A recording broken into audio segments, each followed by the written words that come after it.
Welcome back to my close calls countdown that may or may not have actually been close calls. I'm in Aptos, California, because there's supposed to be a bunch of white sharks hanging out there, so I thought it'd be a good place to host this video from.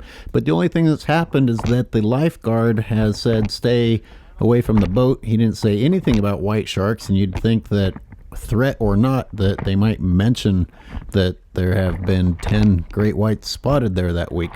In this countdown, I present scenarios that may or may not have been close calls. You could certainly hype them up and present them on Shark Week as entire episodes with drama filled around them, but if you look at them from a different perspective, they might not be so close after all. And what I want to hear from you is, after reviewing the footage and hearing the arguments, what do you think? Close call or not?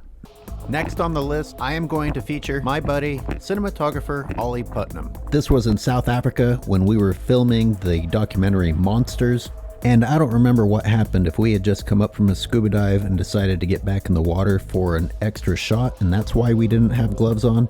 But there is a reason they tell you to wear gloves, especially when you're throwing bait in the water with the sharks. When everything else is a black solid color and there's just a few hints of lighter color or something that is a little bit shiny or maybe, quote, flesh colored, then the chances that the shark might target that really increase.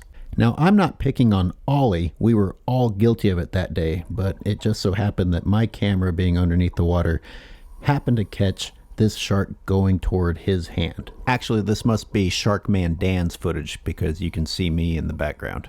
But look at this shark hone in on Ollie's hand. So many cool things happen here. I mean, just look at the turning ability of this shark, how fast and how sharp it is. In order to keep the sharks in the area, the captain was throwing pieces of fish bait overboard.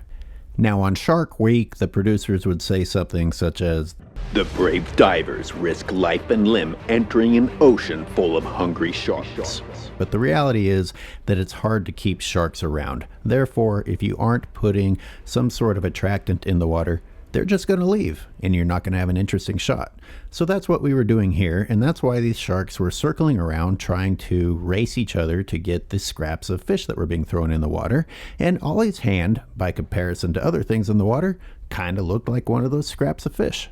Once again, you can go two directions here. You can say, wow, look at that vicious shark. He's so lucky that he didn't lose a hand.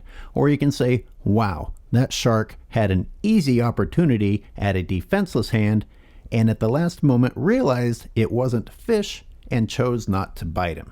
You all know which direction I lean toward when it comes to sharks, but this is your opportunity to tell me in the comments why you do or don't think this was a close call. And I suppose before leaving that day's shoot, we should feature the shark that rammed me. Was this a close call? Was that shark trying to kill me?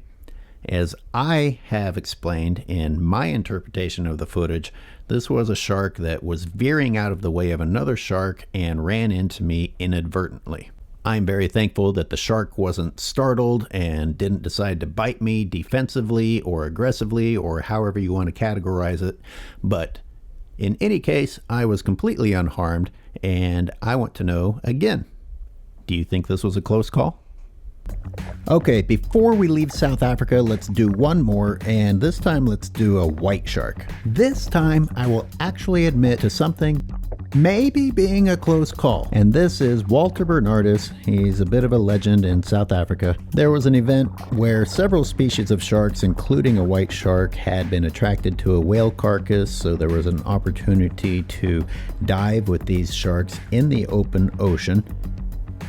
He went a step further and decided to ride some of these sharks, and in one case the shark said no. This clip, for my reference, I titled, "Walter Rides Fin, Shark Says Fuck Off." Okay, shark coming in is having a look at me. I'm deciding, all right, shark, this is something completely new to you. This is me riding your dorsal like a remora. Shark saying, okay, I don't like that too much. Okay, I said, all right. But, all right, shark coming around and saying, what the hell just happened? What was that? Oh, it's something. Really reminds me of the tiger shark story you told, except in this case you turned and faced it. Yeah. Thank God. Exactly, yes. It's exactly that. So here we have the age-old lesson for divers that you should face the shark if you are worried about the shark. And in this particular case, it is a good thing that he did, because if Walter had nonchalantly decided to just swim off after trying to ride that shark, he might not have turned around and seen that the white shark decided to check out what was riding him. This shark might have already been a little pissed off, maybe not so thrilled with humans after having Ossearch permanently mutilate his fin. And who knows exactly what that white shark would have done, but we all know that they taste things with their mouths, and whether or not it gave him a little bite or just rammed him, I certainly would rather be facing the shark and prepared to defend myself than get hit from behind. So, that's a good one. What do you think? Close call or not? And I think that's enough for this episode. The sun is coming out. Maybe I will see a white shark after all, but who knows? I have more of the close calls that weren't so close calls coming up in another episode, so make sure to keep your eye open for that, and make sure to let me know in the comments which of these you thought were a close call or not.